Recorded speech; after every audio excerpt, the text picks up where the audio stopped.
우리 함께 따라 하실까요? 자, 성탄을 크게 하셔야 합니다. 성탄을 깜짝 놀랐네요. 축하드립니다.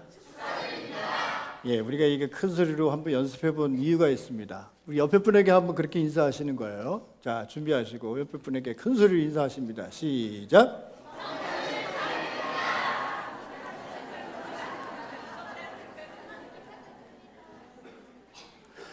우리 참 조울이 없으면 우리 교회가 휘청휘청 거릴 것 같아요.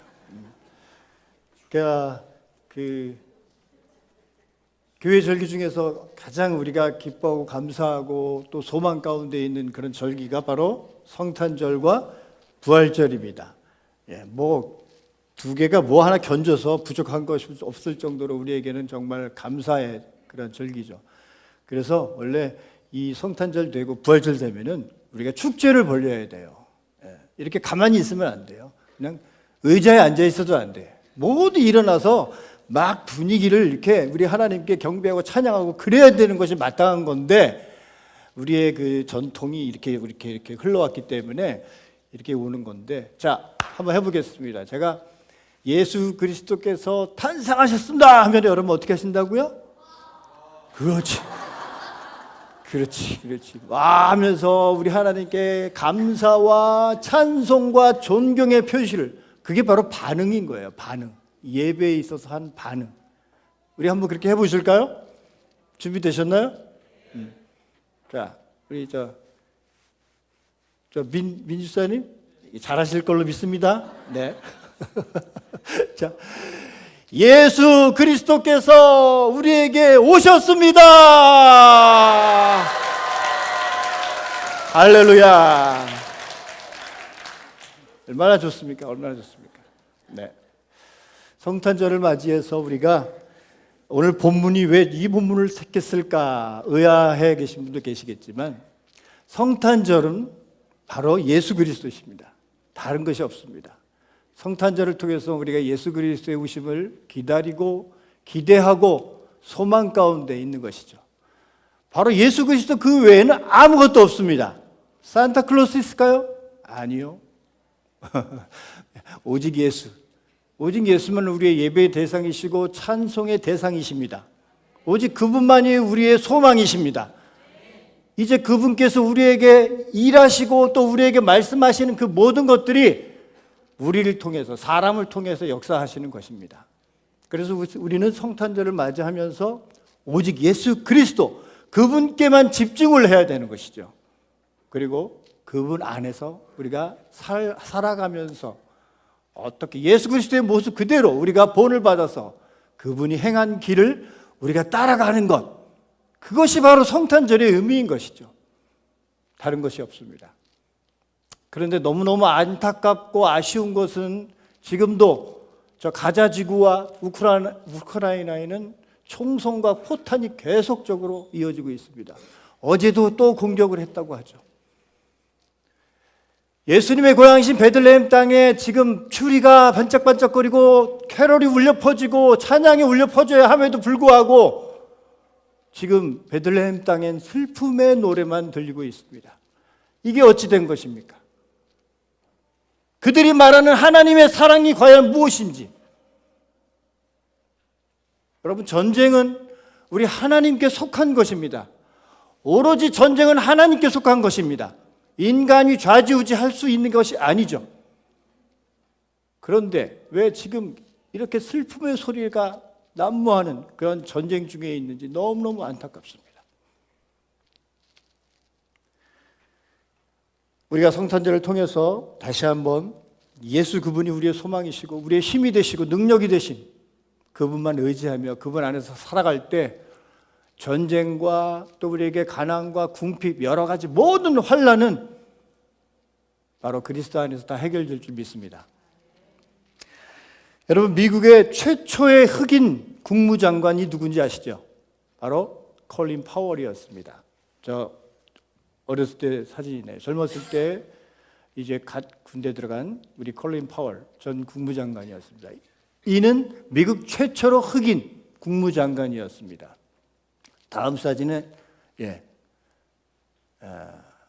저분이 2020년에 돌아가셨죠. 코로나 합병증으로 인해서.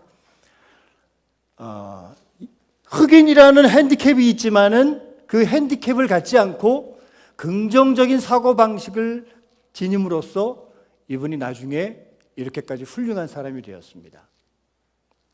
흑인들이 거의 그랬지만 흑인들은 늘 가난함과 같이 살아왔습니다.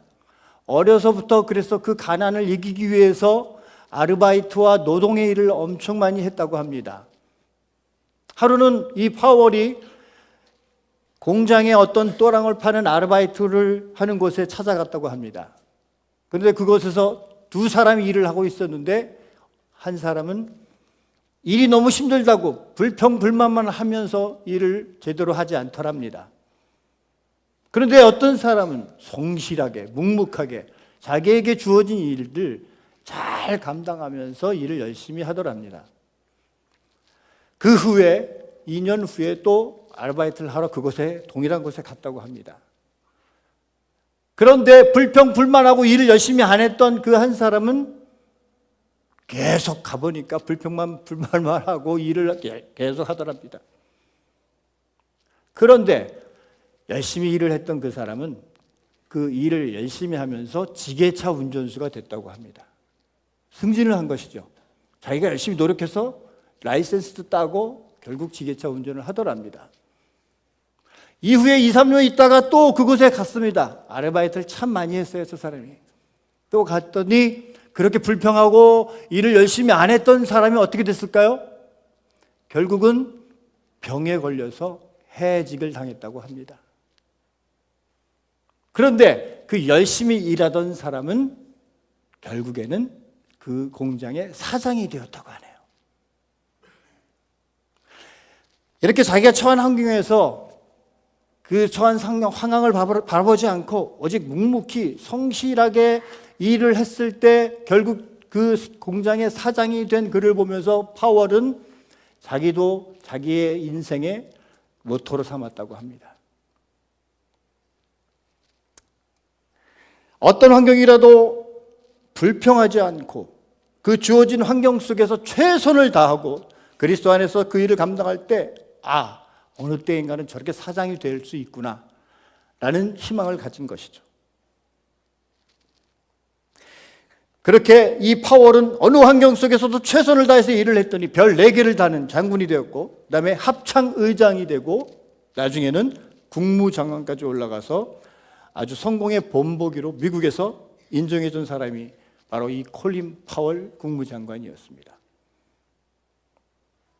여러분, 우리의 삶 속에서 우리 또한 마찬가지죠. 우리 앞에 여러 가지 힘들고 어려운 일들이 참 많이 있을 것입니다. 앞에 성가대가 칸타타기 전에 우리가 영상을 보았습니다. 당신 한 해 동안 가장 힘들었던 게 무엇입니까? 저는 그 영상을 보면서 또 전율이 흘렀어요. 요새 우리 교회에 하나님의 임재하심이 느껴지는 것 같아요. 계속적으로 그 은혜가 이어져 갑니다. 메시지가 계속적으로 이어져 가요. 처음에는 웃겼어요. 왜 대답을 못할까? 왜 대답을 못하고 패스할까? 그런데 그 대답을 하지 못하는 곳에서 그 심정이 느껴졌습니다. 얼마나 힘들고 얼마나 할 말이 없을 정도로 어려운 삶이었으면, 그가 처한 환경이 얼마나 힘들었으면 말을 못했을까라는 생각이 들더군요.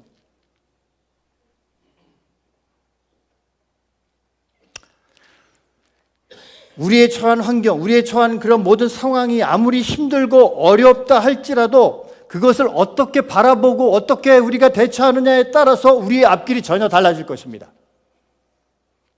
그래서 그 일에 불평만 계속하고 좌절하고 걱정하고 염려만 하고 있으면 아무것도 되지 못하는 것이겠죠. 그러나 그 자체를 하나님께서 말씀하신 그대로 올 것이 왔구나, 긍정적인 사고방식을 가지고 우리가 받아들인다면, 그렇게 인정하며 나간다면 이것도 굉장히 중요한 것이겠죠. 제가 한 정치인의 사례를 들어보겠습니다. 국민의힘의 김웅 의원이라는 사람이 있습니다. 아시는 분은 아시겠죠? 젊은 사람인데요. 국민의힘이 지금 처한 그 어려운 환경이 있습니다. 지지율도 올라가지 않죠. 또 여러 가지 그런 불리한 상황 가운데에서 국민의힘 의원들이 모여서 의원총회를 12월 15일 날 했습니다. 그때 이 김웅이라는 의원이 한마디 했습니다. 여러분, 국민의힘 의원들 대상으로, 여러분, 우리는 이제 저 용산과 거리를 두어야 합니다. 윤석열과 거리를 두어야 합니다. 지금 윤석열 대통령은 탄핵의 대상이 될지도 모릅니다. 이 탄핵 이야기가 나오자마자 이 국민의힘을 지지하는 지지자들로부터 SNS에서 이 김 의원에게 맹 공격을 퍼붓는 거예요. 욕설과 모든 그런 안 좋은 말들을 계속 퍼붓는 거예요. 여러분, 아무리 뭐라 그럴까, 심적으로 건강하다고 할지라도 그렇게 SNS 상으로 자기를 욕하고 막 자기를 왕따시키고 자기에게 기탄 없이 욕을 하는 것을 들으면요, 마음이 약해져요. 분노가 나오고 그렇게 되는 것이 바로 인간의 마음이죠. 그런데 그 욕세례를 받았던 그 김 의원이 하는 말이 무엇인지 아십니까? 아, 내가 제대로 살았구나, 이러더랍니다. 자기가 처한 환경, 자기가 처한 상황이 너무너무 힘들고 어렵겠지만 그럼에도 불구하고 이 김웅이라는 의원은 아, 제대로 살았구나 라는 긍정적인 사고방식을 갖고 대처해 나갔다는 거죠.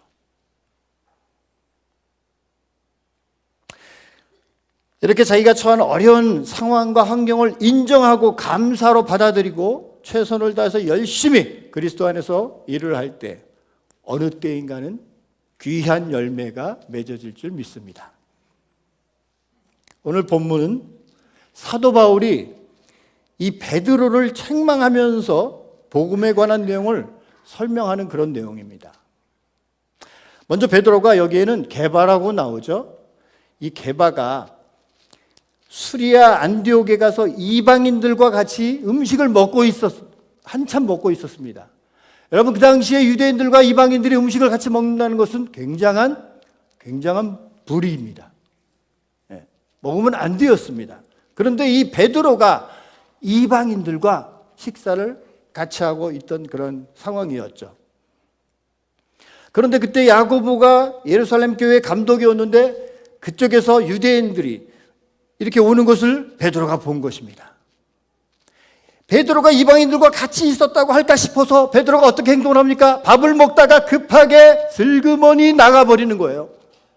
그 장소에서 나가버린 거예요. 그러니까 다른 사람들도 베드로를 따라서 떠나가 버렸는데 그 광경을 사도 바울이 본 것입니다. 그러면서 사도 바울이 책망을 하죠. 꾸중을 하죠. 바로 16절 말씀입니다. 같이 읽어볼까요? 시작.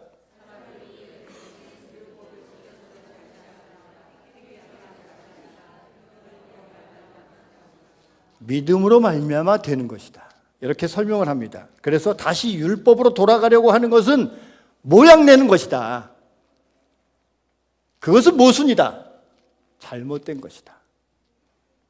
그러면서 자기는 그리스도를 믿는 때부터 율법에 대해서 나는 죽었다.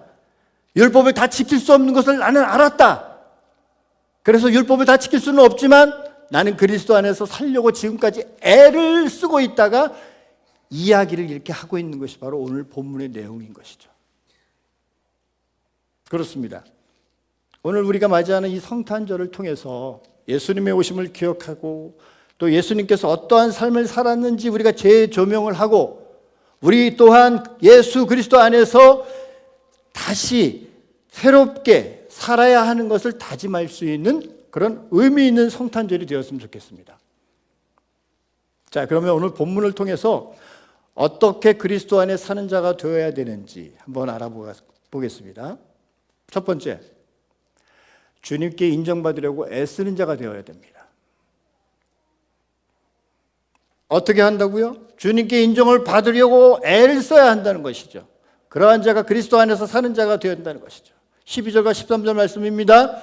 야고보에게서 온 어떤 이들이 이르기 전에 게바가, 베드로가죠, 이방인과 함께 먹다가 저희가 오매 그가 할례자들을 두려워하여 떠나 물러가매 남은 유대인들도 저와 같이 외식함으로 바나바도 저희의 외식에 유혹되었느니라. 바울이 책망할 일이 있기로 베드로를 면책을 합니다.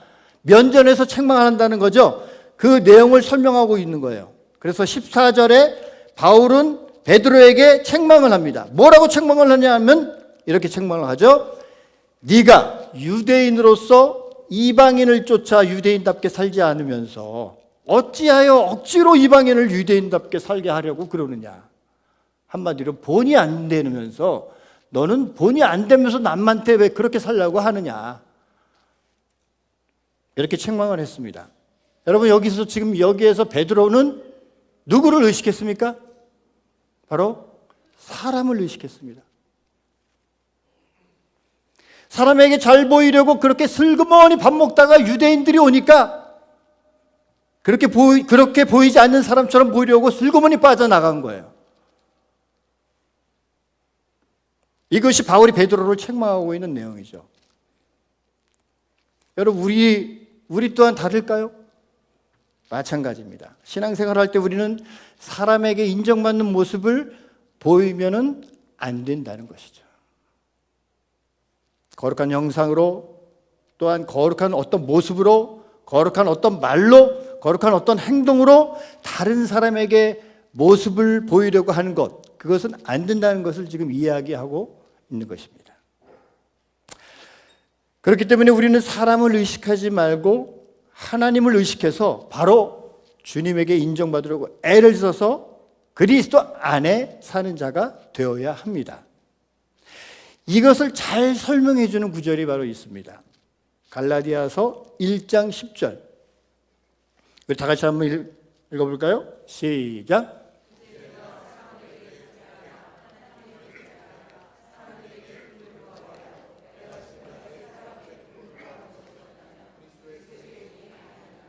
네, 사도 바울의 고백입니다.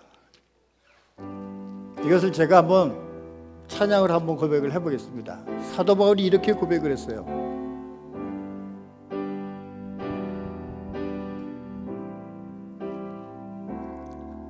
내가 사람에게 좋게 하랴, 내가 하나님께 좋게 하랴,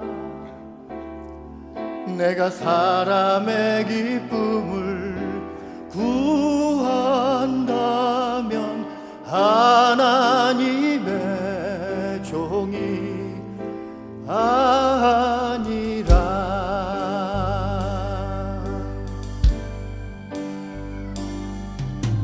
육신을 쫓는 사람은 육신의 일을 생각하고 영을 쫓는 사람은 영의 일을 생각하네. 다 같이 합시다. 내가 사람에게 좋게 하랴, 내가 하나님께 좋게 하랴, 내가 사람의 기쁨을 구한다면 하나님의 종이 아니. 한 번 더 해보세요. 자, 배우는 마음으로. 내가 사람에게 좋게 하랴, 내가 하나님께 좋게 하랴, 내가 사람의 기쁨을 구한다면 하나님의 종이 아니라. 그렇습니다. 사도 바울이 주님께 인정받으려고 애를 써서 주님 안에 사는 자가 되었듯이 우리 또한 날마다 사람에게 인정받으려고 하지 말고 온전히 주님에게 드려져서 주님에게 인정받으려고 애를 써서 그리스도 안에서 사는 저와 여러분들이 되시기를 주님의 이름으로 축복합니다. 자, 두 번째, 주님의 은혜를 믿음으로 기억해서 그리스도 안에 사는 자가 되어야 합니다. 지금 여기에서 바울은 이렇게 말을 합니다. 16절에 보니까 사람이 의롭게 되는 것은 율법의 행위에서 율법을 지켜서 되는 것이 아니라 예수 그리스도를 믿음으로 말미암아 되는 것이다. 율법의 행위로서는 의롭다함을 얻을 육체가 없다고 16절 하반부의 이야기를 하고 있습니다. 그렇습니다. 여러분, 아브라함이 의롭게 되는 것은 창세기 15장에서 나옵니다.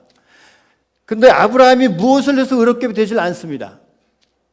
아브라함이 무엇을 하는 것은 그 다음에 17장에 나오죠. 바로 할례 받는 것을 하게 되는 것입니다. 율법은 한참 후인 출애굽기 20장, 그러니까 아브라함 이후에 몇백 년 있다가 율법이 나오는 것입니다. 자, 그러면 율법을 지켜서 의롭게 되느냐? 아닙니다. 행동을 해서 내가 의롭게 되느냐? 아닙니다. 우리는 신앙생활 하면서 어떤 행위로서 의로움을 받으려고 할 때가 많습니다.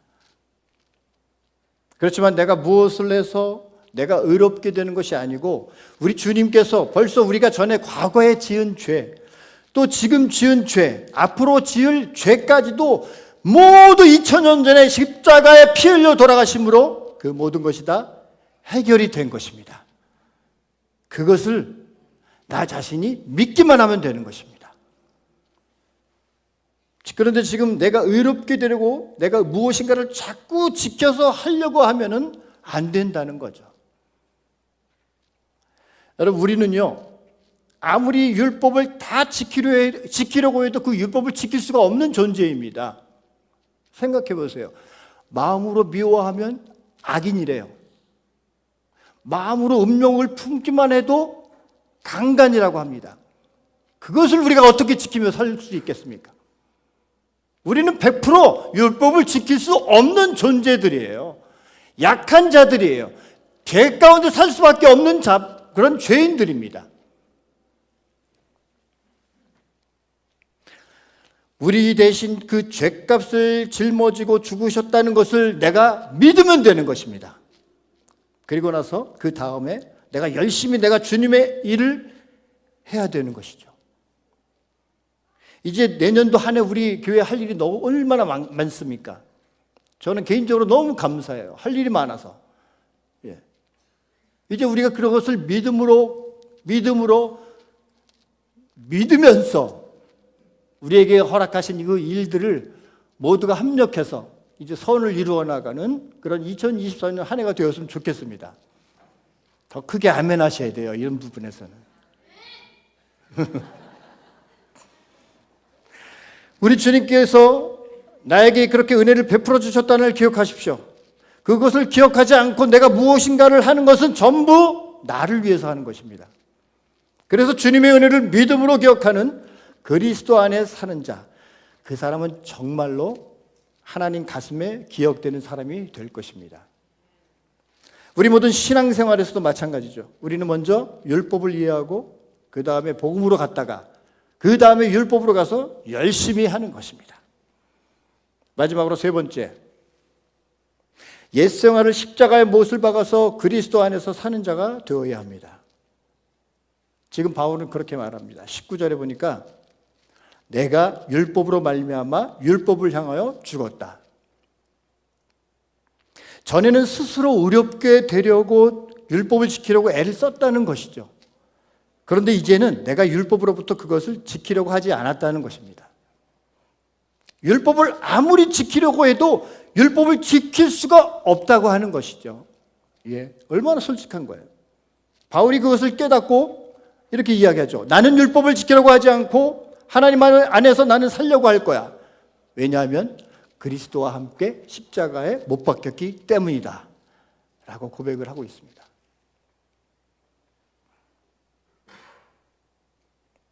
계속해서 갈라디아서 2장 20절 그렇게 고백을 하죠. 그런즉 이제 내가 사는 것은, 다시 말해 육체 가운데 사는 것은 바로 하나님의 아들을 믿는 믿음 안에서 내가 사는 거야, 이렇게 고백을 합니다. 내가 율법을 지켜서 되는 것이 아니라 율법은 죄인을 만드는 법입니다. 율법이 있어야 예수가 필요하고 예수가 있어야 의롭게 되고, 의롭게 된 그 사람은 날마다 성화되어져 가며 하나님 앞에 충성스럽게 봉사를 하는데 옛생활을 십자가에 못 박아야 된다는 것입니다. 저는 어제 우리 한 권사님의 그 간증 내용을 보면서 제가 어저께 은혜 받았다고 하지 않습니까? 계속 이것이 이어져 간다고. 그 기도와 그 부르짖음이 1년 후에 그 상상한 모든 것들이 현실적으로 예수 그리스도 안에서 다 이루어진다는 것. 이것이 기적입니다. 이것이 바로 하나님의 은혜입니다. 여러분 모두가 그렇게 사실 수가 있다는 거예요. 믿음으로. 그리스도 안에서 사는 믿음으로. 여러분 옛 생활이 무엇이죠? 옛 생활이라는 것은 내가 주님을 제대로 알기 전에 내 고정관념, 내 생각, 내 삶 그 자체를 이야기하는 것입니다. 바로 나를 위해서 사는 것. 그것이 옛 생활이라고 하는 거예요. 우리 주님의 은혜를 깨닫고 나면은 그 옛 생활은 다 뒤로 합니다. 십자가에 못 박아버리고 우리 주님을 위해서 우리 주님 것이 되어서 이렇게 주님 안에 살아가는 자가 되어야 될 것을 지금 가르쳐주고 있는 것입니다. 우리의 옛 생활을 십자가에 못 박아서 우리 주님이 원하는 그 일을 하다가 그리스도 안에서 사는 귀한 신앙생활을 해야 하는 것입니다. 오늘 말씀을 정리하겠습니다. 우리는 여러분 그리스도 밖에서 살면 안 됩니다. 그리스도 안에서 살아야 됩니다. 어떻게 살아야 된다고요? 첫 번째는 주님께 인정받으려고 애를 써서, 그리고 두 번째는 주님의 은혜를 믿음으로 기억해서, 마지막으로 옛 생활을 십자가의 못을 박아서 그리스도 안에 사는 자가 되어야 하는 것입니다. 그것이 바로 우리는 날마다 그리스도 안에서 사는 삶, 날마다 성탄의 은혜로 사는 삶, 이런 은혜가 저와 여러분들에게 충만하시기를 예수 그리스도의 이름으로 축복합니다. 우리 찬양팀 자리해 주시고요. 이제 우리는 그 은혜가 계속 지속될 것입니다. 송구영 신도 그렇고요. 이번 주 금요기도에도 그렇고요. 신년 특별 기도에도 우리는 계속해서 예수 그리스도 복음으로 집중을 할 것입니다. 다시 예수 그리스도께로 돌아가야 됩니다. 그분만이 우리의 유일한 구주이시고 우리의 소망이시기 때문입니다. 할렐루야.